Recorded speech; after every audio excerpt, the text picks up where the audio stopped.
Hey folks, David from Games Radar here. Over the past decade or so, as the gaming community has become more connected, a peculiar set of stories and rumors have bubbled to the surface. Most are pretty silly, but sometimes they're not so much silly as they are absolutely terrifying. Now, some of these yarns are so far-fetched they debunk themselves, but every so often one turns out to be true, and in doing so, lends a sliver of credibility to all the others. It makes you wonder, what if? Set aside your doubts and open your mind to the macabre possibilities these stories posit, because you never know.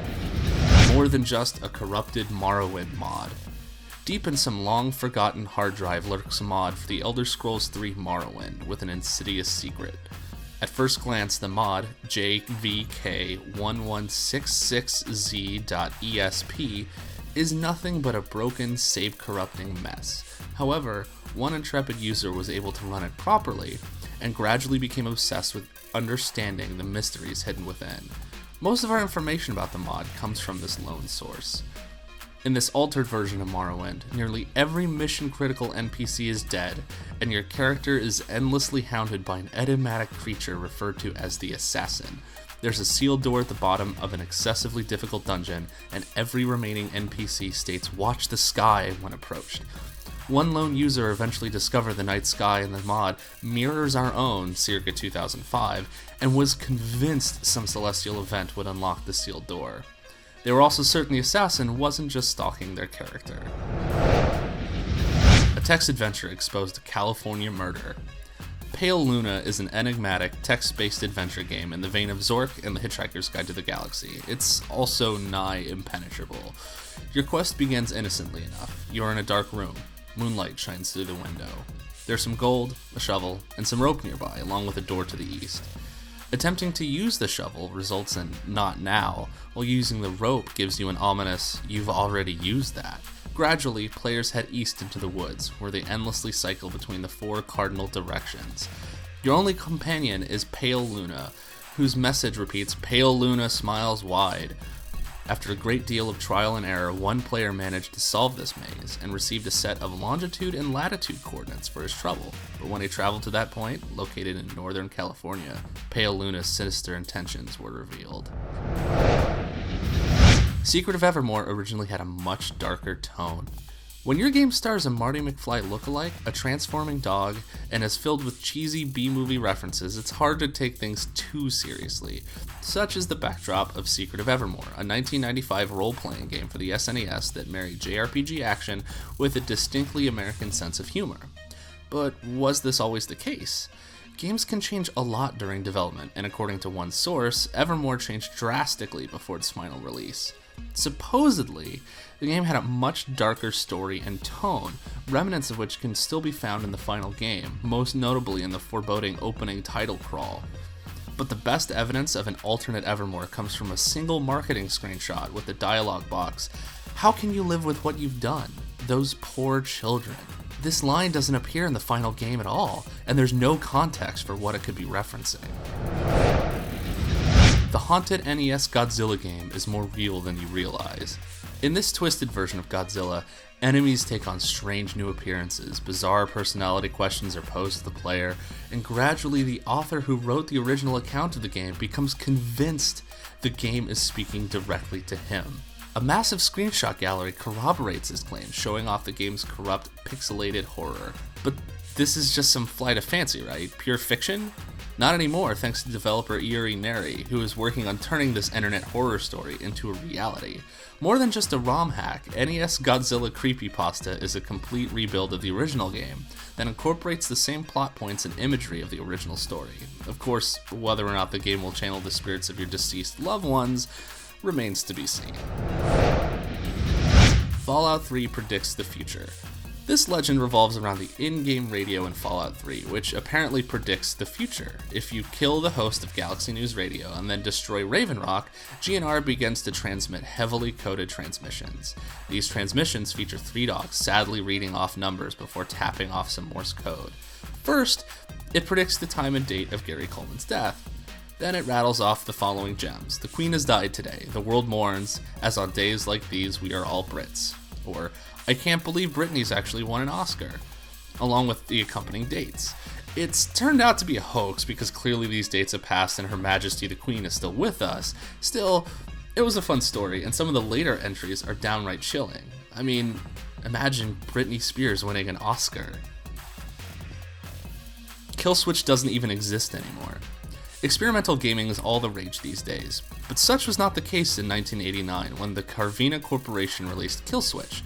The story goes that the adventure game had a fairly limited run in the late 80s, releasing between 5,000 and 10,000 copies, and had players choosing between two different characters, a wounded, shape-changing woman or a powerful, invisible demon. The story followed an uprising of miners, weird ancient evils, and other super strange stuff. Oh, and the game has a tendency to erase itself. Completely. Like, there are supposedly no playable copies left. That alone is fairly creepy, but it's the recent developments surrounding Kill Switch that propels it from mildly strange story about a weird Russian game to rocking back and forth and crying. Apparently one sealed copy of the game was found in 2005 and sold for $733,000 to a Japanese man named Yamamoto Ryuichi. He intended to post gameplay footage of it in order to finally bring it to the world, but only one clip has reportedly surfaced. It's a video of a ragged-looking Ryuichi sitting in front of his computer and crying. That footage, too, has since vanished, or never really existed at all. Minecraft is being haunted by a ghost named HEROBRINE. Minecraft's massive community has cooked up dozens of urban legends. None, however, are as popular or weird as the existence of HEROBRINE, the creepy, eyeless version of Minecraft's protagonist. There are different theories surrounding HEROBRINE, defining him as a glitch, a virus, or a manifestation of not just Dead Brother, who travels around single-player games building small tunnels and pyramids. One of his first appearances was in a live stream, where a player saw him in the middle of a lava field. His stream crashed and redirected viewers to a picture of HEROBRINE. The page's source read, "It has been reported that some victims of torture during the act would retreat into a fantasy world from which they could not wake up. In this catatonic state, the victim lived in a world just like their normal one, except they weren't being tortured. The only way that they realized they needed to wake up was a note they found in their fantasy world. It would tell them about their condition and tell them to wake up. Even then, it would often take months until they were ready to discard their fantasy world and please wake up." Arcade cabinet Polybius was a government test. The year was supposedly 1981 when Polybius appeared in a few arcades around Portland, Oregon. The Tempest-like game was said to be extremely entertaining and highly addictive, causing lines of people waiting to play and occasional fights to break out over who got to play next. Men in black suits were seen hanging around areas with Polybius machines, and they'd occasionally collect some sort of data from them. Even weirder is that players were said to suffer from a suite of medical problems after playing it, ranging from amnesia to insomnia to even committing suicide. Some reported that the game featured subliminal messages, alluding to the idea that it was some sort of government test. Since then, there hasn't been a single cabinet of Polybius found, and while some have said that they've worked on the game, and others have attempted to recreate it, no one has been able to prove it even existed. Earthbound's final mission has you perform an alien abortion.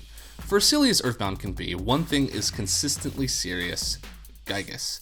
The evil alien entity is hell-bent on destroying the world, and the game's heroes are sent in a time machine to defeat Gygas when it's at its weakest. It's never fully explained, but a lot of people think you're sent back in time to basically perform an alien abortion.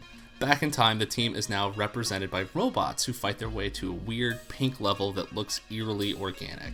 Gygas is represented by a miasmic blur that looks like a flashing red ultrasound, and it babbles incoherently as you damage it. Oh, and Earthbound's creator Shigesato Itoi has confirmed that the battle was inspired by a traumatic childhood experience when he walked into the wrong movie theater playing a murder mystery called The Military Policeman and the Dismembered Beauty and witnessed a very disturbing scene. Lavender Town's music caused Pokemon players to kill themselves. Supposedly, in 1996, there was a sudden string of illnesses and suicides in children ages 7 to 12 in Japan, and Pokemon was to blame. No, it wasn't because they were upset that they didn't get the version they wanted. Apparently, things went bad when the players arrived in Lavender Town, the game's haunted, ghost-filled area.